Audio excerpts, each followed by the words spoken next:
की वीडियो में भी कई सारी कमाल की न्यूज है, इसीलिए अगर आप किसी भी न्यूज को मिस नहीं करना चाहते तो आज आप इस वीडियो को पूरे अंत तक जरूर देखना। लेकिन उससे पहले जो भी आप में से हमारे चैनल को पहली बार देख रहा है वो जल्दी से हमारे चैनल को सब्सक्राइब कर लेना और सब्सक्राइब बटन के बगल के बेल आइकन को भी ऑल पर सेट कर लेना, ताकि जैसे हमारे चैनल की कोई भी लेटेस्ट वीडियो अपलोड हो वैसे आप उसे सबसे पहले देख सके। वैसे इसके साथ ही मैं आप सभी को बता दूं कि इसी महीने की 10 तारीख को यानी कि 10 मई को kingdom of planet of the apps की मूवी आ रही है और इंडिया में इस फ्रेंचाइजी की मूवीज काफी फेमस है। सो इसीलिए अगर आप सभी उस मूवी की स्टोरी को जानना चाहते हैं तो आप मुझे कमेंट्स के अंदर उसके बारे में बता सकते हैं। अगर ज्यादा लोग कमेंट करेंगे तो हम सेम डे पर उस मूवी को एक्सप्लेन कर देंगे। सो अगर वीडियो चाहिए हो तो कमेंट्स के अंदर जरूर बताना। बाकी अगर आपको वीडियो पसंद आती है तो आप इस वीडियो को लाइक भी जरूर करना। तो चलिए अब इसी बात पे जल्दी से इस वीडियो को स्टार्ट करते हैं और इस हफ्ते की सारी लेटेस्ट न्यूज को जानते हैं। तो आइए सबसे पहले बात करते हैं मार्वल की न्यूज के बारे में, जहां पर मार्वल से पहली खबर है डेडपुल 3 को लेकर, यानी कि डेडपुल एंड वुल्वरीन को लेकर। तो अभी रिसेंटली ऐसे रिपोर्ट सामने आ रहे हैं कि डेडपुल एंड वुल्वरीन मूवी को लेकर काफी सारे रीशूट्स किए जा रहे हैं और वैसे तो ये कहा जा रहा है कि रीशूट्स के अंदर मूवी के सिर्फ छोटे मोटे सीन्स को चेंज किया जाएगा और इसके साथ ही ये जो रीशूट्स हो रहे हैं वो मई मंथ के आखिरी तक खत्म हो जाएंगे। वैसे इसके साथ ही अगर बात करें एक्टर माइकल बी जॉर्डन की, यानी कि अपने एमसीयू के किलमॉन्गर की, तो इस वाले एक्टर को लेकर ये कहा जा रहा है कि ये भी डेडपुल एंड वुल्वरीन मूवी में दिख सकता है। अब ऐसे रूमर्स इसीलिए सामने आ रहे हैं क्योंकि जब डेडपुल एंड वुल्वरीन मूवी का ट्रेलर आया था तब माइकल बी जॉर्डन ने भी उस ट्रेलर को अपने सोशल मीडिया के ऊपर रीपोस्ट कर दिया था और इसीलिए जैसे उन्होंने रीपोस्ट किया वैसे तब से बहुत सारे फैंस इस बात का अंदाजा लगा रहे हैं कि हो ना हो माइकल बी जॉर्डन भी डेडपुल एंड वुल्वरीन में हो सकते हैं।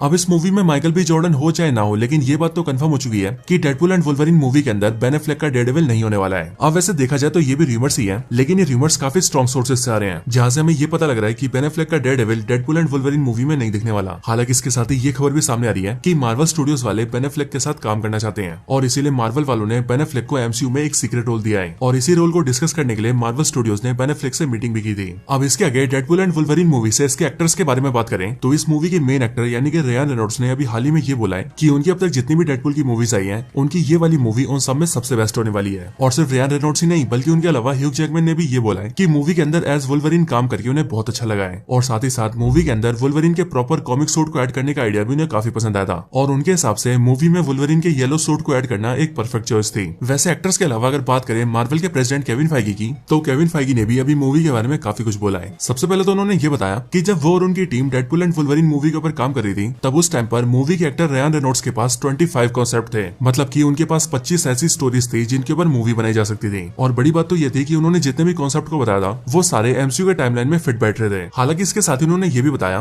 कि जब सबसे पहले उनके सामने ये बात आई थी कि वुल्वरीन को वापस लाया जाएगा तो उन्हें ये वाला आइडिया बिल्कुल भी पसंद नहीं आया था और वो इसीलिए क्योंकि उनके हिसाब से लोगन मूवी के अंदर वुल्वरीन को प्रॉपर एंडिंग दी गई थी, इसीलिए वुल्वरीन को वहां से छेड़ना उनके हिसाब से बेकार आइडिया था। लेकिन हाँ, उन्होंने इस बात को भी माना है कि जिस तरह से मूवी के अंदर लोगन को फिट किया गया है और अब इन सबको मिलाकर जिस तरह से मूवी का आउटपुट सामने आया है वो देखकर उन्हें काफी अच्छा लग रहा है और इसीलिए वो ये बोल सकते हैं कि उनके हिसाब से भी डेडपुल एंड वुल्वरीन मूवी बहुत शानदार बनी है। चलिए अब इसके आगे बात करते हैं द बॉयज के स्टैन एडगर के बारे में, यानी कि इस एक्टर के बारे में। अब इनका नाम थोड़ा अजीब है इसलिए मैंने प्रोनाउंस नहीं किया है, लेकिन हाँ मैं इस बात को जानता हूँ कि आप में से काफी लोग इसे स्टैन एडगर के नाम से जानते होंगे। सो अब इस एक्टर की एक्टिंग काफी शानदार है और इसीलिए इनकी एक्टिंग को देखते हुए एमसीयू वालों ने भी इन्हें हायर कर लिया है। लेकिन हाँ, ये एमसीयू में किस कैरेक्टर को प्ले कर रहे हैं इस बारे में भी कुछ नहीं बताया गया है, बट हाँ ये जरूर बताया गया है कि ये जिस भी कैरेक्टर को प्ले करने वाले हैं वो कैरेक्टर बिल्कुल ही नया होगा। सो अब यहाँ से तो जाहिर है कि ये प्रोफेसर एक्स को बिल्कुल भी प्ले नहीं करने वाले, ये जिसे भी प्ले करेंगे उस कैरेक्टर का एमसीयू में पहली बार डेब्यू होगा। चलिए इसके आगे बात करते हैं अपने थॉर के बारे में, यानी कि एक्टर क्रिस हेम्सवर्थ के बारे में। सो इन्होंने भी हाल ही में पब्लिक के सामने आकर ये बोला था कि उनके हिसाब से भी Thor love and thunder movie में काम करना उनकी बहुत बड़ी गलती थी, इतनी बड़ी गलती जिस गलती के लिए वो खुद को माफ भी नहीं कर सकते हैं। लेकिन हाँ, इसके साथ उन्होंने ये भी बोला है कि वो अब अगली जिस भी थॉर मूवी के अंदर दिखेंगे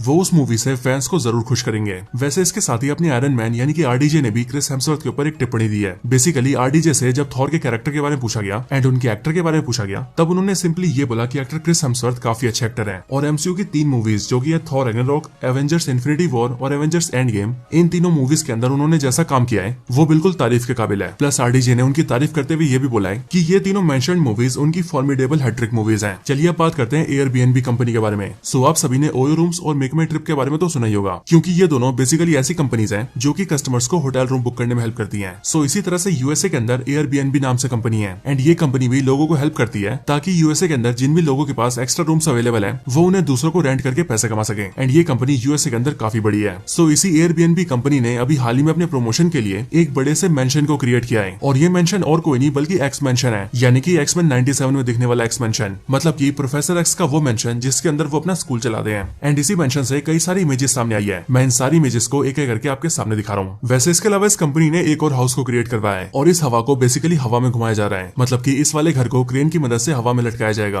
और जो भी कस्टमर है वो इसे बुक करके यहाँ के मजे ले सकते हैं। वैसे इसकी भी कई सारी इमेजेस बाहर आई हैं, आप चाहे तो ये भी देख सकते हैं। चलिए अब आगे बात करते हैं एंटमैन 3 के बारे में। तो एंटमैन 3 को लेकर ये बताया गया था कि इस मूवी का टोटल बजट $326 मिलियन है, लेकिन अभी हाल ही में एक खबर सामने आई है एंड इस वाली खबर से हमें पता लगा है कि इस मूवी की काफी शूटिंग यूके के अंदर की गई है और इसीलिए इस मूवी के मेकर्स को यूके गवर्नमेंट की तरफ से टैक्स क्रेडिट्स मिले हैं जो कि टोटल $50 मिलियन हैं और इसीलिए इस मूवी का जो इफेक्टिव बजट है वो $276 मिलियन है। इसके आगे बात करें मैडम वेब के बारे में, तो नेटफ्लिक्स ने अनाउंस किया है कि मैडम वेब मूवी उनके प्लेटफॉर्म पर 14 मई से स्टार्ट हो जाएगी, यानी कि 14 मई से इस मूवी को नेटफ्लिक्स पर डाल दिया जाएगा, जिसके बाद इस मूवी को कोई भी देख सकता है। और मैडम वेब के साथ ही एक खबर क्रेवन द हंटर मूवी को लेकर भी आई है। मैंने आप सभी को बताया था कि इस मूवी को डिले कर दिया गया है क्योंकि जहां ये मूवी पहले अगस्त में आ रही थी वहीं पर अब ये मूवी 13 दिसंबर को आएगी। लेकिन खास खबर तो यह है कि इस मूवी के साथ एक और मूवी रिलीज होगी जो कि है the Lord of the Rings the War of the Rohirrim. और अब इन दोनों मूवीज के एक साथ रिलीज होने की वजह से हो सकता है कि क्रेवन द हंटर मूवी के कलेक्शंस काफी डाउन हो जाएं। तो चलिए अब बात करते हैं मार्वल की आखिरी न्यूज के बारे में और ये खबर है एवेंजर्स 5 को लेकर। तो एवेंजर्स 5 को लेकर ऐसे रूमर सामने आ रहे हैं कि एवेंजर्स 5 में पूरी फैंटास्टिक 4 की टीम नहीं दिखने वाली और सिर्फ फैंटास्टिक 4 की टीम नहीं बल्कि उसके अलावा जो पुराने एवेंजर्स हैं उनमें से भी ज्यादातर मेंबर्स नहीं दिखेंगे। और ये सब इसीलिए किया जा रहा है क्योंकि एमसीयू वाले ये चाहते हैं कि वो एवेंजर्स 5 के अंदर नए कैरेक्टर्स को सामने लाएं। तो यही सारी खबर थी मार्वल की तरफ से। अब मार्वल के बाद चलिए बात करते हैं डीसी के बारे में। तो डीसी की तरफ से सबसे पहली खबर है जेम्स गन को लेकर। लगता है जेम्स गन के पास अपने नए डीसीयू को लेकर काफी सारे प्लान्स हैं और इसीलिए जेम्स गन ने अपने सोशल मीडिया के ऊपर इस वाली फोटो को शेयर किया है एंड इस फोटो को देखकर आप ये समझ सकते हैं कि इस फोटो में एक हाथ है जिसकी उंगलियों में ग्रीन लैंटर्न की रिंग है, मतलब कि ये ग्रीन लैंटर्न है। एंड इसका मतलब यही है कि जेम्स गन बहुत ही जल्दी डीसीयू में ग्रीन लैंटर्न को लाना चाहते हैं, जो कि वाकई काफी अच्छा डिसीजन होगा। वैसे इसके साथ ही जेम्स गन ने मार्वल के एक्समैन 97 सीरीज की भी काफी तारीफें की हैं एंड उन्होंने बेसिकली ये बोला है कि उन्हें ये एक्समैन 97 सीरीज काफी यूनिक लगी है। इसके साथ ही अगर बात करें ब्लैक पैंथर मूवी में दिखने वाले अंबाकू की, यानी कि एक्टर वेस्टर्न ड्यूक की, तो इन्होंने अभी हाल ही में सबके सामने आकर ये बोला है कि उन्हें बैटमैन का कैरेक्टर बहुत पसंद है एंड इसीलिए वो ये चाहते हैं कि उन्हें डीसीयू के अंदर बैटमैन को प्ले करने का मौका मिले। वैसे बैटमैन की बात हो रही है तो मैं आपको बता दूं कि अभी कुछ टाइम पहले ही बैटमैन की एक नई गेम को अनाउंस किया गया है एंड इस गेम का नाम होगा बैटमैन आर्कहम, जो कि बेसिकली एक वीआर गेम है और ये इसी साल रिलीज हो जाएगी। तो यही कुछ थी डीसी की न्यूज। अब मार्वल और डीसी दोनों की न्यूज को जानने के बाद चलिए बात करते हैं कुछ अदर न्यूज के बारे में। सो यहाँ पर सबसे पहले यूट्यूब कंपनी की तरफ से इनविंसिबल के काफी सारे कलेक्टिबल्स को रिलीज किया जा रहा है और ये सारे कलेक्टिबल्स यानी कि ये सारे टॉयज सीजन 1 के फिनाले वाले एपिसोड के हैं। वैसे इसकी इमेजेस देखकर आप समझ ही गए होंगे। इसके आगे बात करें Mufasa the lion king movie के बारे में, तो इस मूवी के भी पहले पोस्टर को रिलीज कर दिया गया है एंड इसे आप सभी अपने सामने देख सकते हैं। इसके साथ ही कुंग फू पांडा 4 मूवी ने $500 मिलियन के आंकड़े को पार कर लिया है एंड बड़ी बात तो यह है कि इस मूवी का बजट सिर्फ और सिर्फ $85 मिलियन है और $500 मिलियन के आंकड़े को पार करने के साथ ही अब इसकी पूरी फ्रेंचाइजी $2 बिलियन के आंकड़े को पार कर चुकी है और अब इस तरह से कुंग फू पांडा की फ्रेंचाइजी एनिमेटेड फ्रेंचाइजीज के अंदर पूरी दुनिया में 7th नंबर पर आ चुकी है। तो चलिए दोस्तों इसके आगे बात करते हैं द रॉक के बारे में, यानी कि एक्टर ड्वेन जॉनसन के बारे में। तो द रॉक अभी हाल ही में अपनी नई मूवी के ऊपर काम कर रहे हैं जो मूवी है रेड वन एंड इस मूवी को इसी साल के नवंबर में रिलीज कर दिया जाएगा। लेकिन इस मूवी को लेकर ये खबरें सामने आई है कि जब इस मूवी के सेट्स के ऊपर द रॉक की शूटिंग्स होती थी तो उसमें काफी दिनों तक द रॉक काफी लेट गए थे और सिर्फ यही नहीं बल्कि कई सारे ऐसे दिन भी थे जब उन्होंने अपनी शूटिंग को स्किप कर दिया था, यानी कि वो शूटिंग करने गए नहीं थे एंड इसीलिए इनकी इन्हीं हरकतों की वजह से मूवी वालों को $50 मिलियन का नुकसान हो गया है। अब जाहिर सी बात है मूवी मेकर्स ने जिस जगह को रेंट पर लिया होगा या फिर जो भी इक्विपमेंट्स होंगे उन सभी का रेंट या फिर अदर कॉस्ट तो ज्यादा होगा और इसीलिए द रॉक के मूवी के सेट्स पर न आने की वजह से मेकर्स को टोटल $50 मिलियन का नुकसान हो गया है और इसीलिए अब इस मूवी का टोटल बजट $250 मिलियन जा चुका है। तो चलिए अब बात करते हैं इस हफ्ते की आखिरी न्यूज के बारे में। सो ये खबर है फॉल आउट सीरीज को लेकर जो कि इसी साल Amazon प्राइम पर आई थी। तो इस सीरीज को रिलीज हुए अभी सिर्फ 2 हफ्ते हुए हैं, लेकिन सिर्फ 2 हफ्तों के अंदर ही इस सीरीज को Amazon प्राइम के ऊपर 65 मिलियन से भी ज्यादा व्यूज आ चुके हैं और ये व्यूज बहुत ज्यादा होते हैं एंड इसी वजह से इतने सारे व्यूज की वजह से ही ये fall out series Amazon prime पर दूसरी सबसे ज्यादा देखे जाने वाली सीरीज बन चुकी है और नंबर 1 पर जो सीरीज है वो है द रिंग्स ऑफ पावर, जिसे शायद आगे चलकर ये सरपास कर दे। आप सभी को ये वीडियो कैसी लगी मुझे कमेंट्स के अंदर जरूर बताएं और अगर आप सभी का कोई और रिकमेंडेशन हो तो आप वो भी मुझे कमेंट्स के अंदर बता सकते हैं। आपके दिमाग में अगर कोई भी आइडिया है और आप किसी भी टॉपिक के ऊपर वीडियोस देखना चाहते हैं तो आप कमेंट्स के अंदर मुझे उसके बारे में बता सकते हैं। और जैसा कि मैं वीडियो की स्टार्टिंग में बता चुका हूँ कि अगर आप सभी kingdom of the planet of the apps के ऊपर वीडियो देखना चाहते हैं और इस मूवी की पूरी स्टोरी को जानना चाहते हैं तो आप इसके बारे में भी कमेंट्स के अंदर बता सकते हैं। ज्यादा लोग कहेंगे तो हम 10 तारीख को जैसी ये मूवी रिलीज होगी उसी सेम डे को अपने चैनल के ऊपर इस मूवी को एक्सप्लेन कर देंगे। सो अगर मूवी के ऊपर वीडियो चाहिए तो कमेंट जरूर करना और साथ ही साथ इस वीडियो को भी लाइक कर देना। तो बस आज की इस वीडियो में इतना ही।